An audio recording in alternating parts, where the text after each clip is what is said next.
आज यदि धरती पर भागवत होनी बंद हो जाएं, अच्छी बातें सत्कर्म होने बंद हो जाएं, तो आज कलयुग इतनी चरम सीमा में चढ़ जाएगा कि इंसान इंसान को मारकर खा जाएगा।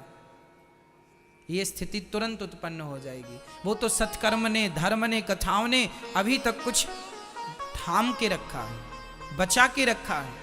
अभी लोग डरते हैं गलत करने से, उन्हें लगता है कि हाँ ये गलती ना करें। यदि ये धर्म का प्रचार बंद हो जाएगा, कलयुग अपनी चरम सीमा में अभी आ जाएगा, अभी पतन होने लग जाएगा इंसान का। फिर नहीं देखेगा व्यक्ति कि ये कौन है, जिंदा जलाकर खा जाएगा इंसान इंसान को। ये स्थिति उत्पन्न हो जाएगी। कलयुग का अंत कैसे होगा? कलयुग का यही तो अंत है, धर्म का प्रचार बंद हो जाएगा, अराजकता फैल जाएगी। बेटा अपनी मां को मां नहीं समझेगा, जो कि आज इस प्रकार के लक्षण कुछ कुछ दिखने भी लग गए हैं, है ना। कलयुग तो आज उल्टी गंगा बहा रहा है, माता पिता को बेटा ठोकर लगा रहा है। सतयुग त्रेता द्वापर में भी सूर्य भगवान पूर्व दिशा से ही निकलते थे और कलयुग में भी निकल रहे हैं। तो कलयुग में और सतयुग त्रेता द्वापर में क्या अंतर है? इतना ही अंतर है कि कलयुग में और सतयुग में लोगों के विचार बहुत अच्छे होते हैं। सतयुग में पुलिस नहीं होती। क्यों? क्योंकि कोई अपराध ही नहीं करता।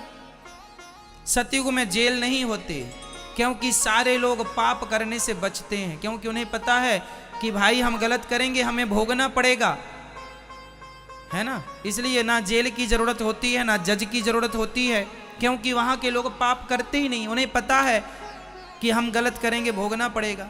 आज भी हमारे देश में कुछ लोग ऐसे हैं जो पाप नहीं करते, गलतियां नहीं करते, गलत करने से बचते हैं। आप ही ये बताओ, हमारे भारत में दो प्रकार के लोग पाए जाते हैं। एक वो हैं जो किसी के गले की चैन खींच कर ले जाते हैं, ऐसे भी लोग भारत में पाए जाते हैं। और ऐसे भी लोग पाए जाते हैं कि किसी के लाखों रुपए यदि किसी के रिक्शे में रह जाते हैं तो वो रिक्शा वाला तुरंत तुम्हारे घर जा कर के तुम्हारे पैसे देता, भैया ये तुम्हारा बैग छूट गया था, ये ले लो। तो ये जो रिक्शा वाला, जिसके अंदर आज भी इस घोर कलयुग में भी सत्य टिका हुआ है, यही तो सतयुग के लोग हैं। यही, जैसे मैंने एक सुना एक रिक्शे वाले के बारे में कि किसी के 3 लाख रुपए छूट गए थे उसके रिक्शे में। उसने पता लगाते लगाते उसके घर जाके पहुंचाया। और कई लोग ऐसे भी होते हैं कि किनारे ले जाके तुम्हें लूट लेते हैं। दोनों प्रकार के लोग हैं। तो अभी अच्छे लोग 1000-2000 में कोई एक ऐसा आज है कि तुम्हारे साथ अच्छा करता है, बाकी लोग बुरी बातें लिए घूम रहे हैं। सतयुग जब आएगा तो सबके चित्त अपने आप शुद्ध हो जाएंगे। फिर तो कोई व्यवस्था की जरूरत नहीं है, सब अपने आप व्यवस्थाएं बन जाएंगी। आपके अपने आचरण से व्यवस्थाएं बनी रहेंगी, क्योंकि आप खुद गलत नहीं करेंगे। भाई आज व्यवस्थाएं इसलिए तो बनानी पड़ती हैं क्योंकि लोगों को नॉलेज नहीं है, गलत काम करते हैं, गलत कदम उठाते हैं। जब आप सभी सही रास्ते पर चलेंगे, आप स्वयं मर्यादाओं का पालन करेंगे, तो व्यवस्थाओं की जरूरत ही नहीं पड़ेगी। वही सतयुग है। इस कलयुग में तो ये हाल है, चप्पल जूते तक नहीं बचते, लोग चुरा चुरा के ले जाते हैं, है ना? क्या बताएं।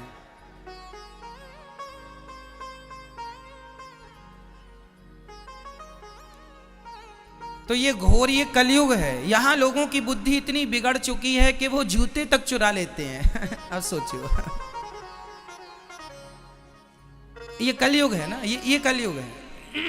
और सतयुग में कैसे होते हैं कि किसी का सोना भी पड़ा रहे तो उसे माटी समझ के वो आगे निकल जाते हैं। ना जी, ये हमारा नहीं, उनके अंदर सत्य भाव है।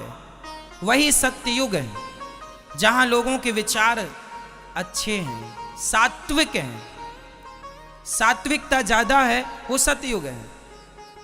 और जहां चोर और चक्के ज्यादा हैं, वो कलयुग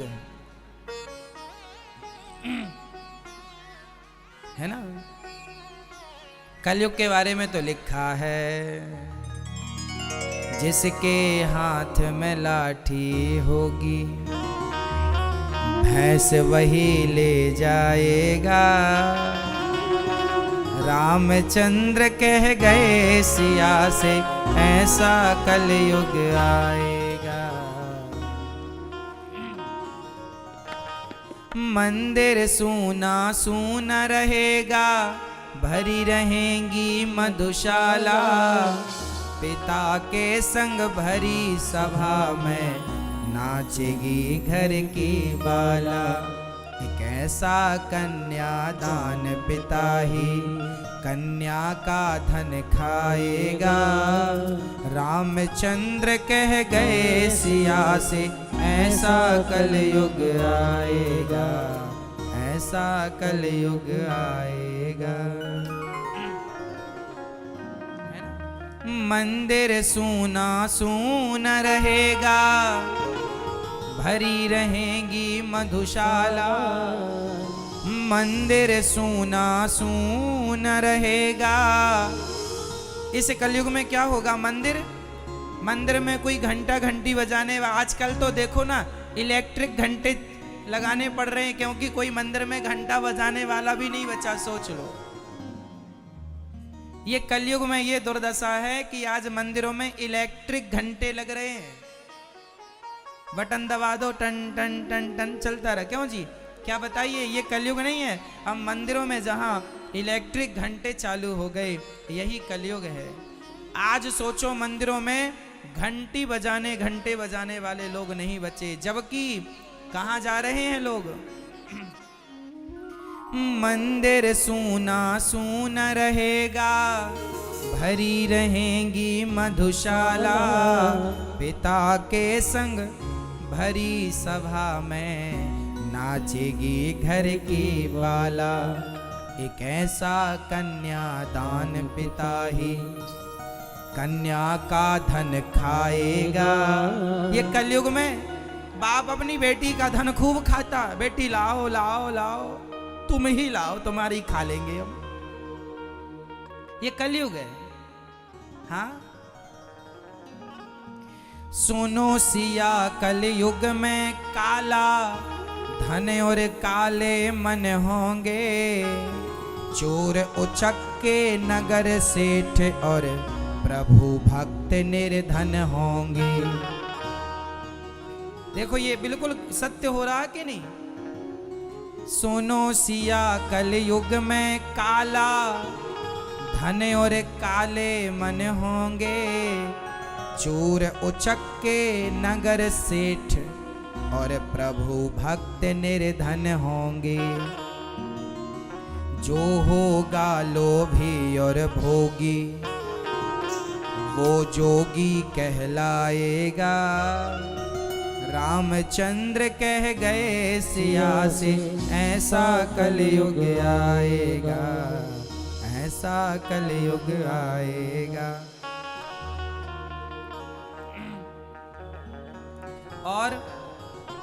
और क्या लिखा है?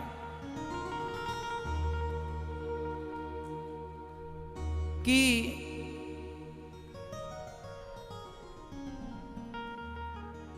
ये कलयुग में काले धन और काले मन वाले लोग ज्यादा होंगे। काला धन और काला मन। सुनो सिया कलयुग में काला धन और काले मन होंगे। आज पता ही नहीं चलता कि किसके मन में क्या चल रहा है। जो तुम्हारे प्राणों से ज्यादा प्यारा था वही धोखा दे देता है इस कलयुग में। क्यों? अरे और तो ठीक है, आजकल की पत्नियां अपने पति को धोखा दे देती हैं। आजकल के पति अपनी पत्नी को धोखा दे देते हैं। आजकल का बेटा अपनी मां को, इससे ज्यादा, अरे बेटे से ज्यादा सगा और कौन होता है? बताओ, बेटे से ज्यादा सगा कौन होता है? लेकिन वो सगा जो सगे से भी परम सगा बेटा, उससे सगा कोई नहीं होता, लेकिन वो भी आज धोखा दे रहा है कि नहीं? सुनो सिया कलयुग में काला धन और काले मन होंगे, चोर उचक्के नगर सेठ, चोर उचक्के खूब नगर सेठ भ्रष्टाचार कर करके, लो चोर उचक्के नगर सेठ और प्रभु भक्त निर्धन होंगे। और भगवान का भजन करने वाला सात्विक आदमी बड़ा गरीब है। क्या बताएं, घोर कलयुग है। इसलिए भगवान का चिंतन करते रहो, आनंद से जीवन गुजर जाएगा।